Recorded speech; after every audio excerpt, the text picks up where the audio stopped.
उम्मीद है कि आप सभी अच्छे होंगे। केमिस्ट्री में आज हम लोग स्टार्ट करेंगे लेसन नंबर 4, कार्बन और उसके यौगिक। कार्बन और उसके यौगिक चैप्टर आपके एग्जाम की दृष्टि से तो महत्वपूर्ण है।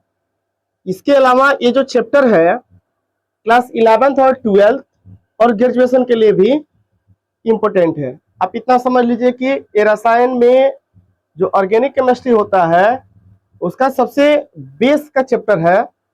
तो अगर आप इस चैप्टर को ठीक से पढ़ते हैं, अगर इस चैप्टर पे आपका ठीक से पकड़ रहता है तो फ्यूचर में जो है सीनियर क्लासेस में आपको दिक्कत नहीं होने वाला है, विशेषकर ऑर्गेनिक केमिस्ट्री में। ये चैप्टर जो है आपका ऑर्गेनिक केमिस्ट्री से ही संबंधित है, फुली ऑर्गेनिक केमिस्ट्री है। तो आइए देखते हैं इस चैप्टर में हम लोग को पढ़ना क्या है। हम लोग को इस चैप्टर में पढ़ना होता है कि सबसे पहले कि कार्बन का नेचर क्या पढ़ना होता है, कार्बन का नेचर, और फिर स्वसंयोजी यौगिक, आयनिक यौगिक, उपसंयोजी यौगिक क्या होता है, तीनों में डिफरेंस पढ़ना होता है। और सबसे महत्वपूर्ण चीज कि इसमें आईयूपीएसी नामकरण सीखना होता है, जो कि सबसे महत्वपूर्ण टर्म है इस चैप्टर का। तो देखते हैं क्या है इसमें। यूनिट नंबर 4 दिया हुआ है,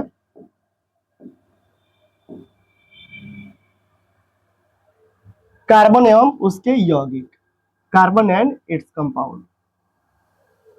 सबसे पहला इसमें टॉपिक दिया हुआ है कि क्या होता है ऑर्गेनिक केमिस्ट्री, रसायन विज्ञान।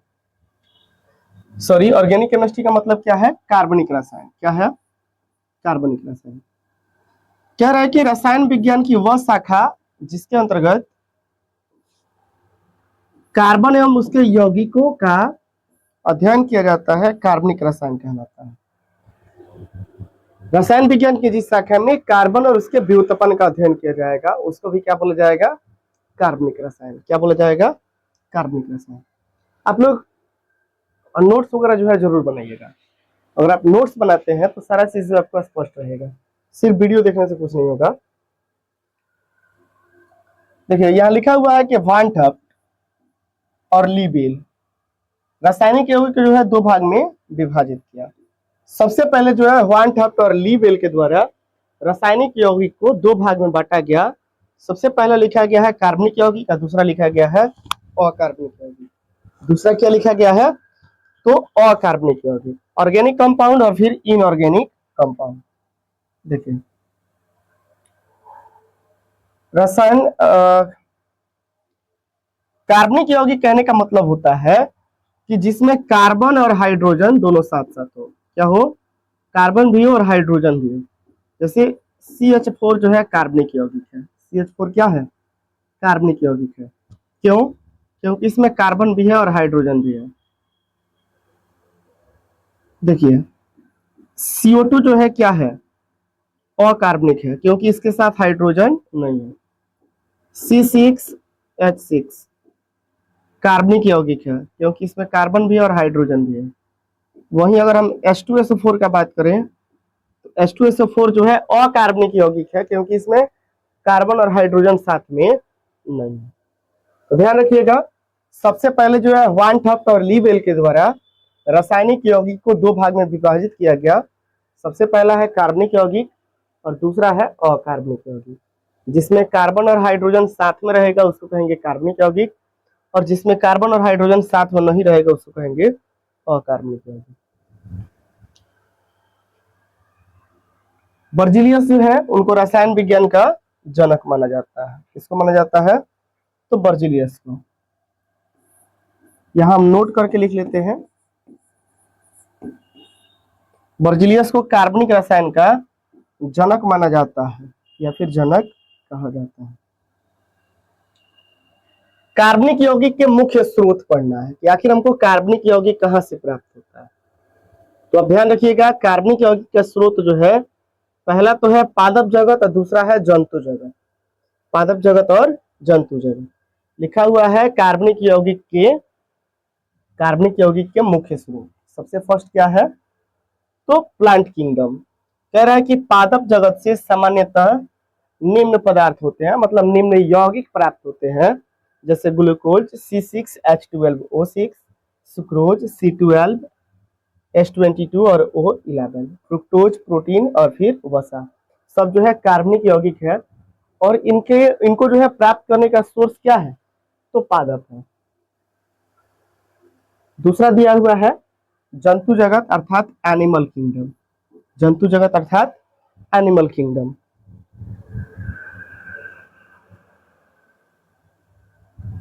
लिखा हुआ है कि जंतु जगत से सामान्यतः निम्न पदार्थ प्राप्त होते हैं, जैसे प्रोटीन, वसा, विटामिन, न्यूक्लिक अम्ल आदि। तो ध्यान रखिएगा, कार्बनिक यौगिकों को प्राप्त करने का दो सोर्स है। सबसे पहला है पादप, जिसको हम लोग प्लांट किंगडम कह रहे हैं, और दूसरा है जंतु जगत, जिसको हम लोग एनिमल किंगडम कह रहे हैं। आइए, इसके बाद से हम लोग को पढ़ना होता है वाइटल फोर्स थ्योरी, या फिर जैव शक्ति का सिद्धांत, या फिर जीवन शक्ति का सिद्धांत। एक ही चीज होता है, जीव शक्ति का सिद्धांत, वाइटल फोर्स थ्योरी, इसी का अन्य नाम क्या है, तो जैव शक्ति का सिद्धांत। जैव शक्ति का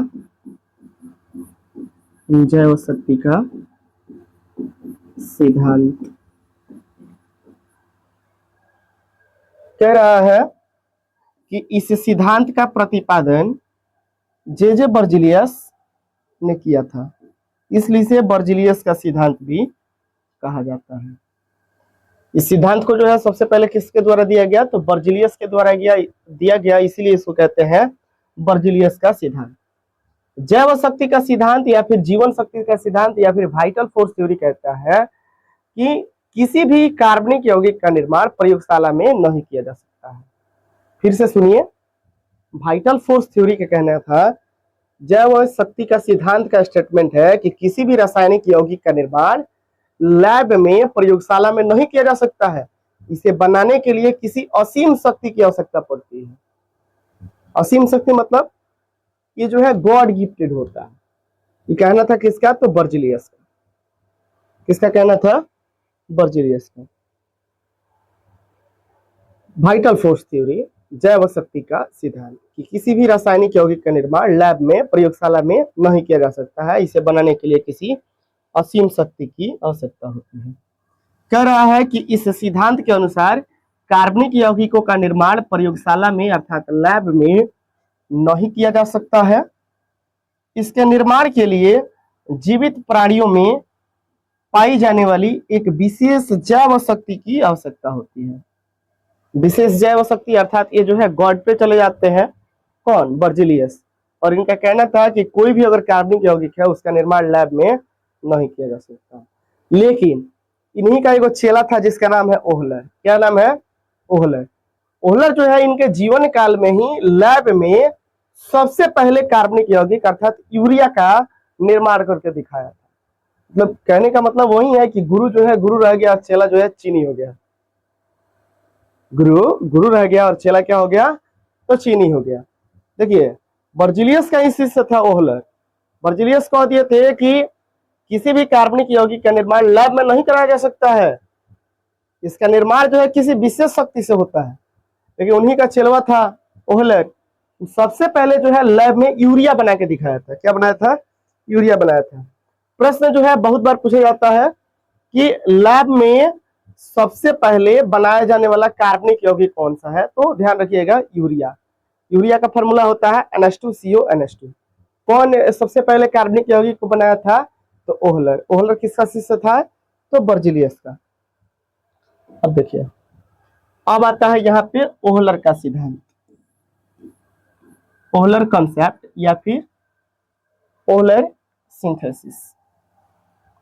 कह रहा है कि सन 1828 ईस्वी में जर्मन वैज्ञानिक फ्रेडरिक ओहलर ने पहली बार प्रयोगशाला में यूरिया अर्थात NH2CO NH2 का संश्लेषण करके, मतलब बना के, जीव शक्ति का सिद्धांत अर्थात जैव शक्ति के सिद्धांत को असत्य सिद्ध कर दिया। जो ओहलर थे सबसे पहले लैब में जो है यूरिया को बना करके और जैव शक्ति के सिद्धांत या जीवन शक्ति के सिद्धांत को क्या कर दिए, तो असत्य कर दिए। मतलब ये प्रूफ कर दिए कि नहीं, आपका स्टेटमेंट क्या है, गलत है। अब देखिए उन्होंने कैसे बनाया था यूरिया, इसके बारे में यहां चर्चा किया गया है। कह रहा है कि उन्होंने दो अकार्बनिक यौगिक अमोनियम क्लोराइड मतलब NH4Cl, NH4Cl, अमोनियम क्लोराइड।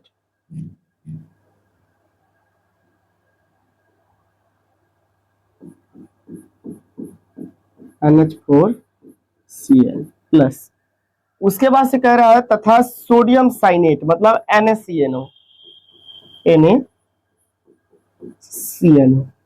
की अभिक्रिया कराई जिससे अमोनियम साइनेट मतलब NH4CNO बना। और फिर से जो है जब NH4CNO बना तो इसको जो है जब गर्म किया गया, क्या किया गया, गर्म कर दिया गया, हीट कर दिया गया, तो ये बना था NH2CO NH2। देखिए जब हम इसको हीट कर देंगे, जब हम इसको गर्म कर देंगे तो क्या होगा, एक नाइट्रोजन तो है, 4 बार हाइड्रोजन, तो 2 हाइड्रोजन यहाँ पे, 2 हाइड्रोजन यहाँ पे, और फिर एक नाइट्रोजन यहाँ का, एक नाइट्रोजन यहाँ का, तो ये वाला नाइट्रोजन यहाँ है, फिर एक नाइट्रोजन यहाँ, बचा क्या, तो कार्बन और ऑक्सीजन, तो कार्बन और ऑक्सीजन। ऐसे जो है यूरिया का निर्माण कराया था। सबसे पहले क्या लिया था प्रोडक्ट के रूप में, सॉरी रिएक्टेंट के रूप में, तो NH4Cl मतलब अमोनियम क्लोराइड को लिया था तथा सोडियम साइनेट अर्थात NaCNO को लिया था, और जब इसका आपस में रिएक्शन कराया तो बना NH4CNO अर्थात अमोनियम साइनेट। रिएक्शन लिखा हुआ है कि NH4Cl प्लस NaCNO, प्रोडक्ट में क्या बना है, तो NH4CNO मतलब अमोनियम साइनेट, और बाई प्रोडक्ट के रूप में NaCl सोडियम क्लोराइड। अब जो है अमोनियम साइनेट को गर्म करने पर यूरिया अर्थात NH2CO NH2 में परिवर्तित हो जाता है। तो ध्यान रखिए, पूछता भी है शॉर्ट क्वेश्चन में कि ओहलर के द्वारा यूरिया कैसे बनाया गया। तो सबसे पहले ध्यान रखना है कि रिएक्टेंट के रूप में लिया था अमोनियम क्लोराइड NH4Cl और फिर सोडियम साइनेट NaCNO। जब दोनों का रिएक्शन कराया तो हमको मिला NH4CNO मतलब अमोनियम साइनेट, नाम लिख लीजिए इसका, क्या नाम है, तो अमोनियम साइनेट। जब अमोनियम साइनेट को गर्म कर दिए तो मिला NH2CO NH2 अर्थात यूरिया। क्या मिला, यूरिया। यूरिया का रासायनिक सूत्र याद रखिएगा NH2CO NH2, क्या होता है, NH2CO NH2। आइए आप स्क्रीनशॉट ले लीजिए इसका। यहाँ पे कुछ महत्वपूर्ण तथ्य लिखा गया है जिसको ध्यान रखना है। पहला कह रहा है कि वायुमंडल में कार्बन डाइऑक्साइड अर्थात CO2 की मात्रा लगभग 0.04% होती है। वायुमंडल में कार्बन डाइऑक्साइड की मात्रा जो है 0.04% होती है। फिर कह रहा है कि पृथ्वी की भूपर्पट्टी अर्थ क्रस्ट जो होता है उसमें कार्बन जो है लगभग 0.02% होता है। भूपर्पट्टी पे कार्बन की प्रतिशत मात्रा तो 0.02%। प्रश्न पूछा जाता है। फिर कह रहा है कि 1845 ईस्वी में कोल्बे ने एसिटिक अम्ल अर्थात CH3COOH का संश्लेषण लैब में किया। कहा किया था, तो प्रयोगशाला में बनाया था यूरिया के बन जाने के बाद। यूरिया का जब निर्माण ओहलर ने कर दिया तो उसके बाद से एक और वैज्ञानिक आते हैं 1845 ईस्वी में, जिनका नाम क्या है, तो कोल्बे। कोल्बे ने सबसे पहले एसिटिक अम्ल, ये भी जो है एक प्रकार का कार्बनिक यौगिक है, कार्बन और हाइड्रोजन है, इसका निर्माण जो है लैब में किया। फिर जो है 1856 ईस्वी में बर्थेलो के द्वारा जो है मीथेन गैस का निर्माण लैब में कराया गया। इस चीज को ध्यान रखिए। इसमें सबसे महत्वपूर्ण जो है यह है कि पृथ्वी में जो है, पृथ्वी की भूपर्पट्टी पर कार्बन की प्रतिशत मात्रा 0.02% होती है। अब देखिए, अब हम लोग को पढ़ना है कि कार्बनिक यौगिक और अकार्बनिक यौगिक में अंतर क्या होता है। What is the main difference of organic chemistry and non organic chemistry, sorry chemistry नहीं, कंपाउंड। हम लोग को यौगिक के बारे में यहाँ पढ़ना है। ऊपर लिखा हुआ है कार्बनिक यौगिक, फिर एक साइड लिखा हुआ है अकार्बनिक यौगिक ऑर्गेनिक कंपाउंड, और फिर इनऑर्गेनिक या फिर नॉन ऑर्गेनिक कंपाउंड। सबसे पहले कह रहे हैं कि इसमें कार्बन अवश्य उपस्थित होना चाहिए। कार्बनिक यौगिक में कार्बन जो है निश्चित रूप से उपस्थित होना चाहिए। इसमें कार्बन हो भी सकता है और नहीं भी हो सकता है। सेकंड जो है हम लोगों को डिफरेंस पढ़ना है कि इसमें सह संयोजी बंधन होता है। क्या होता है, सहसंयोजी बंधन होता है। हम लोग आगे जब आयनिक बंधन पढ़ेंगे इसी चैप्टर में, तो उसमें हम लोग पढ़ेंगे कि रासायनिक बंधन 3 प्रकार का होता है। आयनिक बंधन, सहसंयोजी बंधन और उप सहसंयोजी बंधन। आयनिक कंपाउंड, उसके बाद से कोऑर्डिनेट कंपाउंड, फिर जो है कोवैलेंट कंपाउंड। तो एक एक करके हम लोग अगले टॉपिक में पढ़ेंगे। फिलहाल आप देख लीजिए, कह रहा है कि कार्बनिक यौगिक में सहसंयोजी बंधन होता है, जबकि अकार्बनिक यौगिक में आयनिक बंधन होता है। इसके अलावा अगर हम बात करें तो कह रहा है कि इसका क्वथनांक और गलनांक निम्न होता है। कार्बनिक यौगिक का क्वथनांक और गलनांक निम्न होता है, जबकि अकार्बनिक यौगिक का क्वथनांक एवं गलनांक उच्च होता है। इसके अलावा और अंतर का बात किया जाए तो कह रहा है कि यह ज्वलनशील एवं उड़नशील होता है। ज्वलनशील होता है और फिर उड़नशील होता है। और अकार्बनिक में कह रहा है कि यह अज्वलनशील होता है और अउड़नशील होता है। फिर कह रहा है कि यह समवायता प्रदर्शित करता है। कौन? कार्बनिक यौगिक। समवायता कहने का मतलब है कि जिसका अणु सूत्र जो है एक और उसका संरचना सूत्र जो है अधिक होता है, तो उसको कहते हैं समवायता। अकार्बनिक यौगिक जो है समवायता प्रदर्शित नहीं करता है। फिर जो है फिर कह रहा है कि इसके विलयन विद्युत के अचालक या कुचालक होते हैं। मतलब जो नॉन ऑर्गेनिक ऑर्गेनिक जो कंपाउंड है, कार्बनिक रसायन है, उसका जलीय विलयन विद्युत का कुचालक होता है या फिर अचालक होता है। लेकिन जो अकार्बनिक यौगिक होता है, इसका जो विद्युत विलयन है, ये विद्युत का क्या होता है? सुचालक होता है।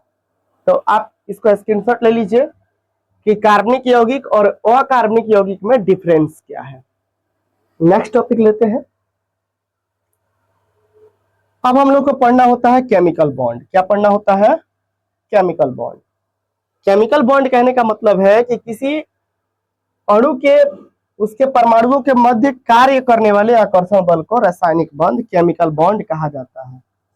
फिर से सुनिए, कह रहा है कि किसी अणु में उसके परमाणुओं के मध्य कार्य करने वाले आकर्षण बल को रासायनिक बंध कहते हैं।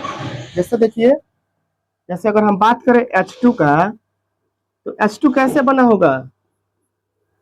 हाइड्रोजन और हाइड्रोजन आपस में जुड़ के, जिस अट्रैक्शन से दोनों हाइड्रोजन परमाणु आपस में जुड़ा हुआ है, इसी को तो कहेंगे केमिकल बॉन्ड। क्या कहेंगे? केमिकल बॉन्ड अर्थात रासायनिक बंधन। वैसे ही देख लीजिए, अगर हम बात करें N2 का, तो N2 में दो नाइट्रोजन परमाणुओं के बीच ट्रिपल बॉन्ड होता है।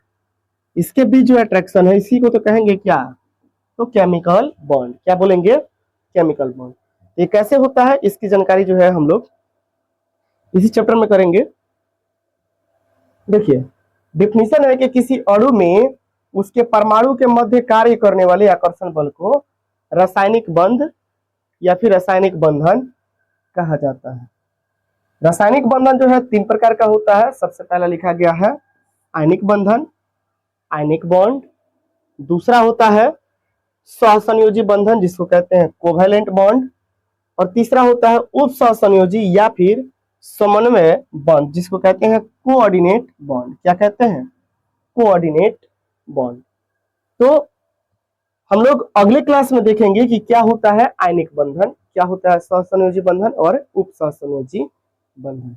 वीडियो में आप सभी लोग जुड़े, इसके लिए आप सभी का धन्यवाद। चैनल पर नए हैं तो चैनल को सब्सक्राइब करिए और फिर वीडियो को ज्यादा से ज्यादा शेयर करिए। हम आपको यहाँ पे पूरा ऑर्गेनिक केमिस्ट्री पढ़ा के जरूर देंगे।